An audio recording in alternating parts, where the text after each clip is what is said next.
तेढ निर्माण करण्याचं, मराठा समाजात फुटी निर्माण करण्याचा ते प्रयत्न करतायत। मी माझं स्पष्टीकरण स्पष्टपणे दिलेलं आहे की माझं आंदोलन आणि सन्माननीय मनोज जरांगे पाटील यांचं आंदोलन हे एकच आहे। कुंभी म्हणून प्रमाणपत्र, सरसकट प्रमाणपत्र देण्यात यावं, त्यासाठीच आम्ही लढतोय। पण या ठिकाणी मला तुम्हाला या ठिकाणी स्पष्ट करायचंय, जे की मी करू इच्छित नव्हतो ते मला आता नाविलाजाने करावं लागतंय। कारण काही कंटक समाजामध्ये भेदभाव व समाजामध्ये फुटी पाडण्याचं काम या ठिकाणी काम करायला लागलेले आहेत। मित्रहो, एखादा मावळा जेव्हा लढाईवर जातो आणि तो पकडला जातो तर तो त्याच्या राजाचं नाव सांगत नाही। एखादा सैनिक जेव्हा लढाईला जातो तेव्हा तो पकडला जातो, तो देशाचं नाव सांगत नाही। त्याचप्रमाणे आमची गत झाली, आम्ही काचा फोडल्या, पकडल्या गेलो, म्हणून सन्माननीय जरांगे पाटील यांच्या आंदोलनाला, शांततेच्या उपोषणाला कुठलंही गालबोट लागू नये म्हणून आम्ही त्यांचं नाव घेणं टाळलं। एवढंच नाही तर मराठ्यांच्या देवाच्या विरोधात आम्हाला त्या 2 दिवसापुरतं बोलावं लागलं। हा एक गनिमी कावा होता आणि हे आज मला स्पष्ट करावं लागतंय नाविलाजानं।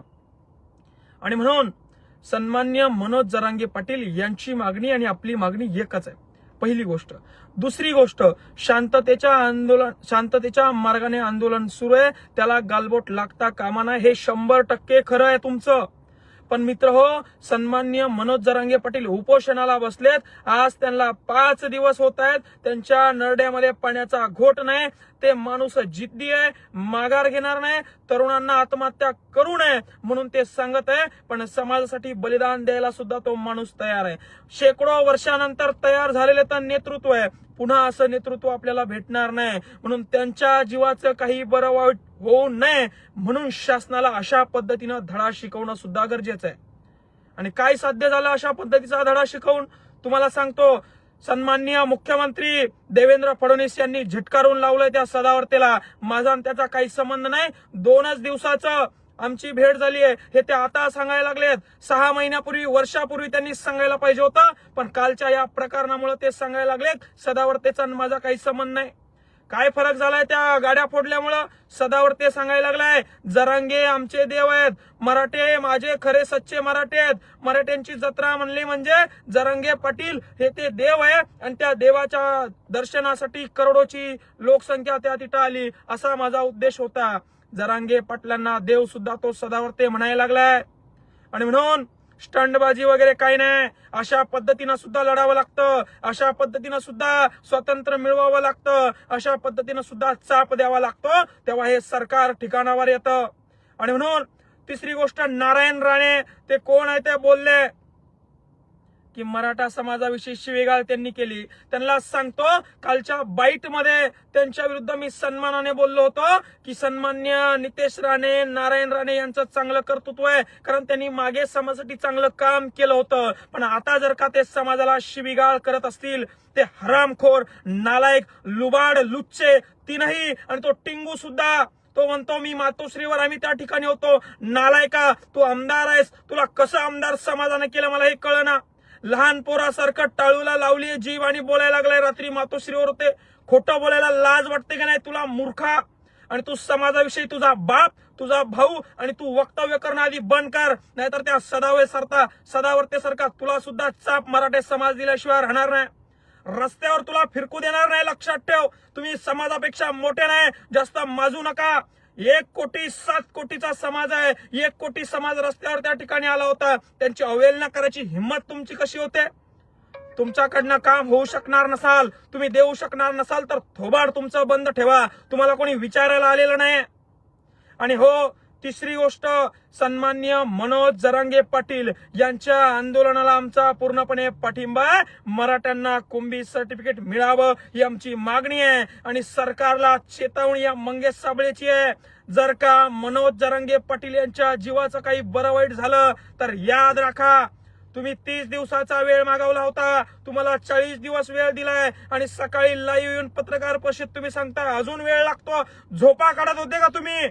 तुम्हाला किती वेळ पाहिजे?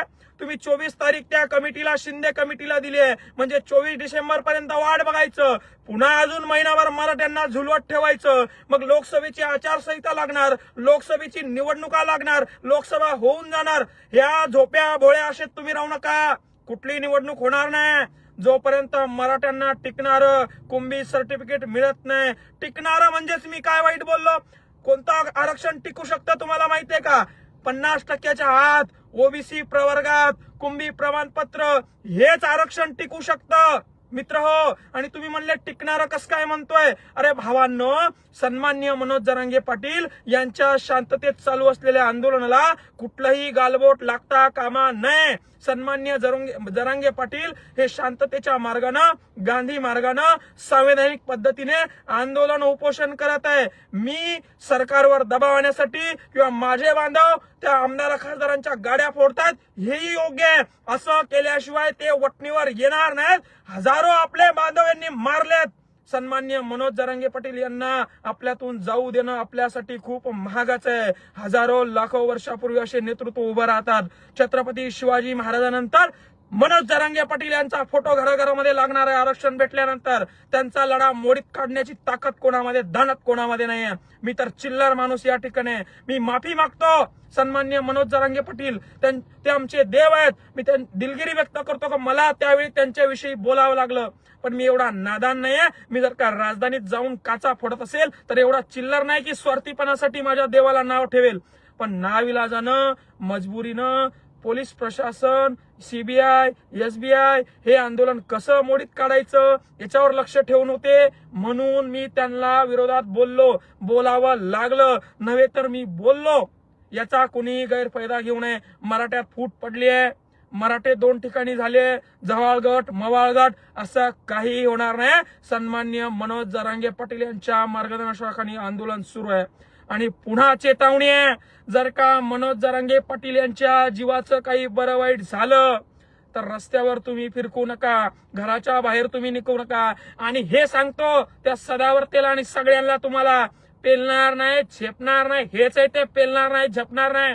बोलू नका समाजाच्या विरोधात. समाजाच्या भावना दुखावल्या. 4 आत्महत्या रोज करतायत समाजाचे तरुण.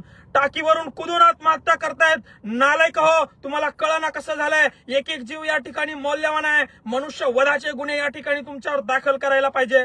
आणि फडणवीसांनी काल जे स्टेटमेंट केलं इंटरव्ह्यू मध्ये, त्यांना माझी विनंती आहे, त्या सदावर्तेचं तुम्ही मानत नाही ना, त्या सदावर्तेला तुम्ही ओळखत नाही ना, तर तातडीनं त्याचा बंदोबस्त काढून घ्या. काही गरज नाही 20-20, 50-50 पोलीस अधिकारी त्याच्या घरासमोर उभे करून ठेवायची. तो टॉर्चर करतो, त्रास देतो त्यांना. आणि म्हणून देवेंद्र फडणवीस, सन्मान्य एकनाथ शिंदे यांना विनंती आहे, सोमवारी अधिवेशन बोलून तात्काळ मीटिंग मध्ये काहीतरी मार्ग काढून सन्माननीय मनोज जरांगे पाटील यांच्या जीवाला काही धोका होणार नाही. मराठ्यांना कुंभी म्हणून आरक्षण मिळेल.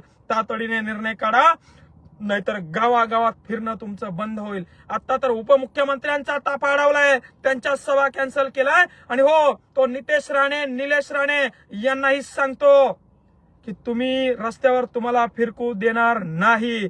तुम्ही शांततेत राहा, थोबाड तुमचं बंद ठेवा. आणि मराठा समाजामध्ये पक्षाचे चाटुकार ऍक्टिव्ह झालेले आहेत, जे की समाजामध्ये फूट पाडण्याचं काम करतायत. माझी भूमिका ही मला स्पष्ट करायची नव्हती. एक शिवरायांचा मावळा, जरांगे पाटील यांचा मावळा म्हणून तर गड आम्ही त्या ठिकाणी फते केलेला आहे. याचा अर्थ त्यांनी